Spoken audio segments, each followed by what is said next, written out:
دنیا بھر کی نعمتیں مل جائے کوئی کامیابی نہیں جب تک کہ یہ چار چیزیں موجود نہ ہوں، ایمان اور عمل صالح اور تواصی بالحق و تواصی بالصبر۔ اور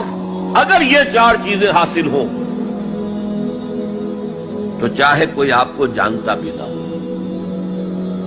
چاہے آپ کسی کٹیا میں رہتے ہو، کوئی محل نہ ہو آپ کے پاس،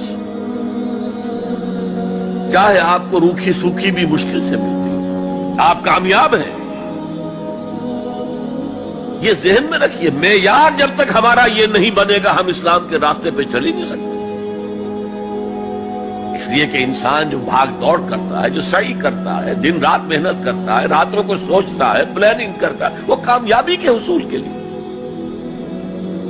اگر کامیابی کے یہ تصورات ہیں تو انہی کے لیے بھاگ دوڑ کرے، دنیا میں گم ہو جائے گا۔ جیسے اقبال نے کہا کہ کافر کی یہ پہچان کہ آفاق میں گم ہے، اور مومن کی یہ پہچان کہ گم اس میں ہے آفاق۔ یہ معیار ہے در حقیقت، جیسے کہ حضور نے فرمایا صلی اللہ علیہ وسلم،